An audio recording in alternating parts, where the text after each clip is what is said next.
Henry Lee Lucas. ¿Cómo fabricar un asesino en serie? Aseguró haber cometido más de 600 crímenes hasta que le confesó la verdad a un periodista. Era todo mentira. Cuando lo detuvieron por posesión ilegal de armas en 1983, Henry Lee Lucas había cumplido 5 años de cárcel por el asesinato de su madre, más de 20 años atrás, y algunas condenas por delitos menores. Bajo la influencia de un sheriff de los Rangers de Texas, comenzó a confesar cientos de asesinatos a lo largo de todo el país, dando origen a una de las mayores conspiraciones policiales de los Estados Unidos. El sheriff Jim Beardwell sentía que tocaba el cielo con las manos. Cada vez que el hombrecillo flaco, desaliñado, con el párpado izquierdo caído sobre su ojo ciego abría la boca de dentadura podrida, confesaba un asesinato. Le bastaba sentar a Henry Lee Lucas en su despacho, ofrecerle un paquete de tabaco y un batido de fresa y preguntarle por un caso para que dijera que sí, que ese crimen también era suyo. Para Beardwell, Lucas se había transformado en un pasaporte a la fama y la promesa de un futuro brillante. Cuando fue detenido por posesión ilegal de armas de fuego, el sheriff de los Rangers de Texas en Yorktown quedó a cargo del interrogatorio. Un caso más, por un delito menor. Quizás por mera rutina le preguntó al detenido por 2 casos que tenía sin resolver, las desapariciones de la anciana Kate Rich y de la adolescente Becky Povell. Lucas no vaciló al responder, sí, yo las maté y las descuarticé. Contó que Becky, de 15 años, era su novia y que juntos habían trabajado algunos meses para Kate, a quien ayudaban en la casa donde vivía sola, que había matado a Becky porque quería dejarlo, y que después también mató a la vieja, que las descuartizó y las enterró en distintos lugares. Lucas indicó los lugares y Beardwell encontró los restos. No quedaron dudas de que Lucas era un asesino. Para entonces, el Ranger de Yorktown sabía que Henry Lee Lucas, de 47 años, había asesinado también a su propia madre en 1960, cuando tenía 24 años, y había cumplido su condena. También que acumulaba breves pero reiterados pasos por distintas cárceles para cumplir condenas por delitos menores. Sumaba 3 muertes, así que tenía un asesino en serie entre sus manos. El juicio fue rápido, y las 2 condenas a perpetua un simple trámite para el jurado. La única sorpresa del proceso ocurrió al final. Después de escuchar la pena, Lucas miró al juez y le dijo, bueno, señoría, ¿qué vamos a hacer con las otras 100 mujeres que maté? Después de esa confesión, Henry Lee Lucas no fue a parar a la prisión del estado, lo que le correspondía para cumplir con su condena, sino que fue alojado en una celda de la jefatura de los Rangers en Yorktown, donde se creó el grupo de trabajo Henry Lee Lucas para investigar esos 100 crímenes. El sheriff Jim Beardwell quedó a cargo. Según sus propias confesiones, Lucas se había cobrado víctimas, hombres, mujeres y niños, durante 8 años en prácticamente todos los estados del país. Había empezado a matar en 1975, y no había parado hasta 1983, cuando fue detenido. Todas las mañanas, Beardwell sacaba al prisionero de la celda y lo llevaba a su oficina, le daba cigarrillos y la bebida que quisiera antes de presentarle un nuevo crimen. Lucas, casi sin excepción, lo admitía. Yorktown se convirtió así en la meca de casi todas las policías de los Estados Unidos, que enviaron detectives que tenían casos sin resolver para averiguar si Lucas era el autor de esos crímenes. Frente a sus preguntas, el hombrecillo del párpado caído y la dentadura podrida confesaba, además, daba detalles que solo la policía y el autor del crimen podían saber. En pocos meses de interrogatorios, confesó 197 crímenes que le presentaron, al tiempo que fue subiendo sin que nadie se lo pidiera la suma de sus muertes. Primero 200, después 350 y finalmente más de 600. El sheriff Beardwell coordinaba los interrogatorios de los enviados policiales, que tenían que pedir turno y a veces esperar semanas para poder entrevistar al reo. También aprovechando la situación, daba ruedas de prensa, invitaba a periodistas para que lo entrevistaran. Se hacía fotografiar con Lucas e incluso protagonizó junto a su asesino estrella un breve documental para la televisión japonesa. Estaba en el centro de la escena. Lucas era el mayor asesino en serie de la historia de los Estados Unidos. A su lado, Charles Mason parece Tom Sawyer, afirmó un ingenioso periodista. En cierto sentido, las confesiones de Lucas significaban un alivio para todos. Los policías resolvían casos que parecían imposibles. Los familiares de las víctimas cerraban un capítulo doloroso al saber la identidad del asesino. Los medios de comunicación tenían un verdadero folletín por entregas para atrapar al público y los ciudadanos sentían que la sociedad se había sacado un peligroso criminal de encima. Tal vez por todo eso, nadie ponía en tela de juicio las confesiones de Lucas. O casi nadie. En la década de los 80, Hugh Gainsbourg se había ganado un merecido prestigio como cronista de noticias relacionadas con el mundo del crimen. Investigaba por su cuenta, tenía buenas fuentes, era de los primeros en obtener información y había publicado un libro de bastante éxito. El sheriff Jim Beardwell pensó que Gainsbourg era la persona idónea para escribir un muy buen libro sobre su éxito con el mayor asesino de América, y le dio un acceso sin restricciones a la investigación. No solo permitió que se entrevistara con Lucas a solas, con los otros periodistas era siempre en su presencia, sino que le permitió ver las grabaciones de los interrogatorios e incluso presenciara sus conversaciones informales con el criminal. Gracias a ese privilegio, Gainsbourg fue testigo también de las entrevistas de Lucas con el equipo japonés que filmaba el documental y a la reconstrucción de un caso sobre el terreno, el de la mujer desnuda con medias de color naranja, una víctima totalmente desnuda salvo por esa prenda. Frente a las cámaras, Lucas relató cómo había cometido el crimen mientras Beardwell se pavoneaba a su lado. Al terminar, el reo quedó solo unos momentos y Gainsbourg se le acercó. Lucas le sonrió y le dijo en voz baja, «Yo no lo hice». Esa única frase, porque Lucas no quiso decirle más, disparó la desconfianza del periodista.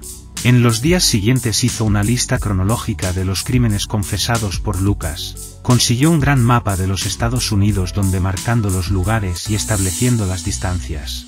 Había casos que no encajaban, asesinatos a miles de kilómetros con una diferencia de 24 horas. No en uno, sino en varios casos.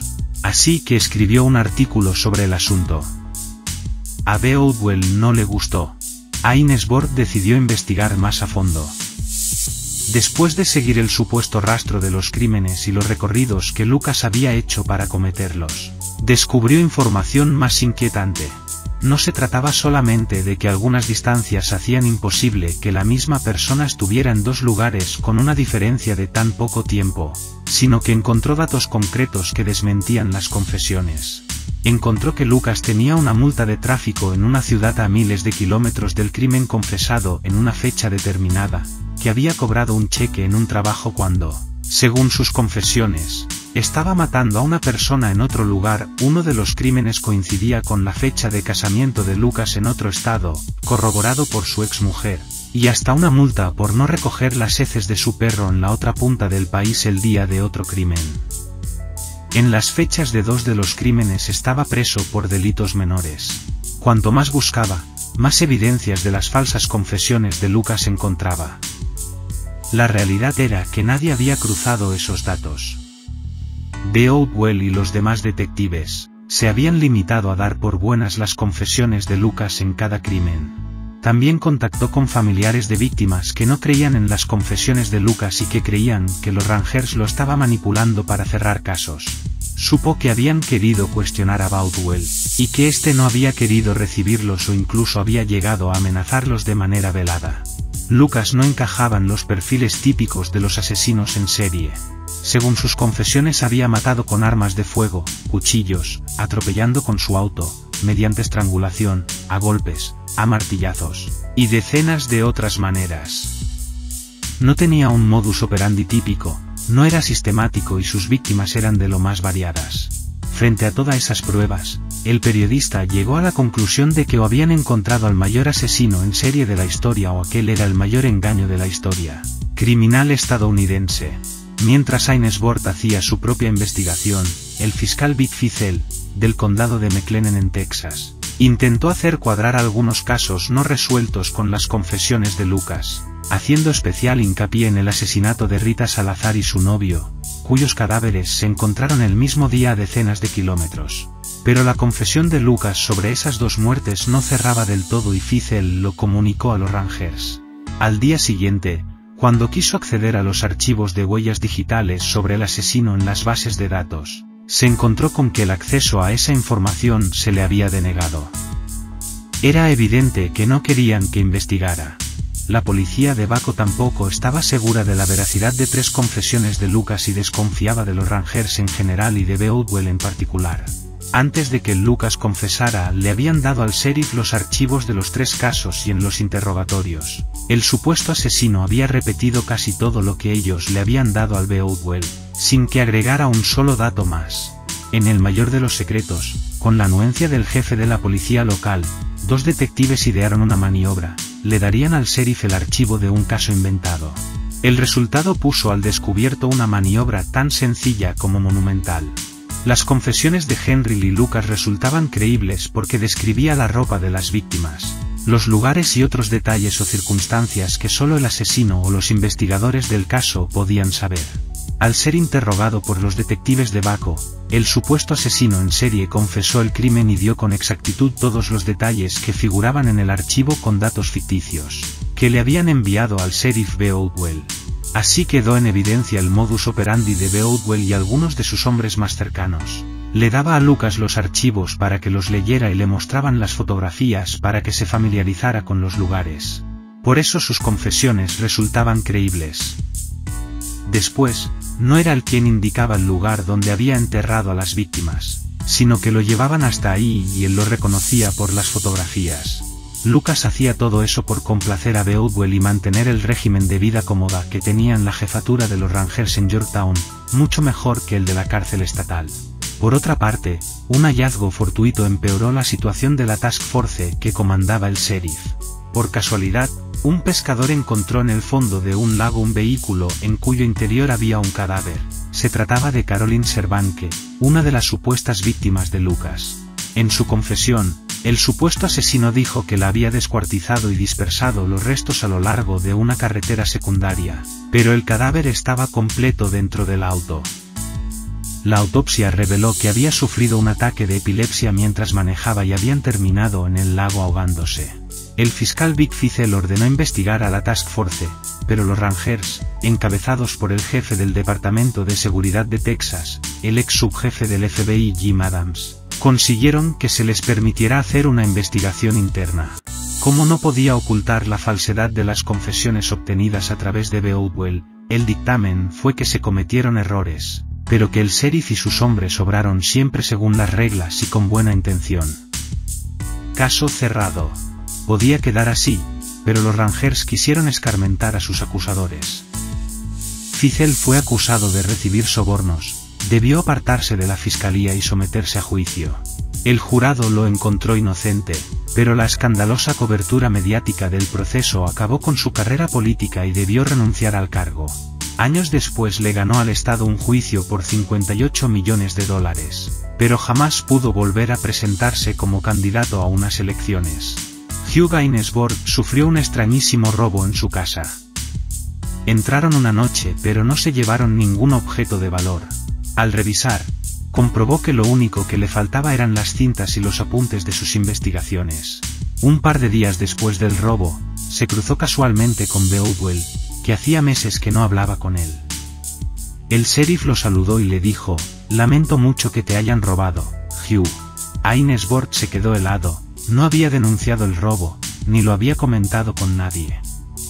Estaba claro que Beowulf le estaba entregando un mensaje. Los juicios contra Lucas siguieron adelante. Fue declarado culpable de 11 asesinatos y condenado a muerte por uno de ellos y a perpetua por los restantes. «Dije todo lo que me obligaban a decir», afirmó ante el jurado y repitió desde el pabellón de la muerte. El caso provocó tal escándalo que el supuesto mayor asesino en serie de la historia logró algo que ningún condenado a muerte había obtenido ni obtendría del entonces gobernador de Texas, George W. Bush. Durante su mandato, el futuro presidente de los Estados Unidos rechazó todas las peticiones de conmutación de sentencias de ejecución. Sumaban más de 100 casos, con una única excepción, la de Lucas, ya que las pruebas demostraban que había estado en un estado diferente en el momento del asesinato por el que fue condenado a muerte. «Sé que cometió otros crímenes, pero este no», dijo Bush cuando durante una rueda de prensa. Henry Lee Lucas murió en la cárcel el 12 de marzo de 2001 por una insuficiencia cardíaca. Desde entonces, los Rangers de Texas se han negado sistemáticamente a reabrir la investigación de sus confesiones dudosas. Para ellos son casos cerrados. Sin embargo, las consecuencias de las maniobras del sheriff Beowulf siguen saliendo a la luz aún hoy. Varias policías estatales y la Fundación Cold Case, con la que colaboran familiares de las supuestas víctimas de Lucas, continuaron investigando y pidiendo pruebas de ADN. Así lograron identificar a 20 de los verdaderos autores de los 197 crímenes confesados del hombrecillo del párpado caído. El resto de los asesinos sigue en la calle gracias a la conspiración de la Task Force de los Rangers de Texas.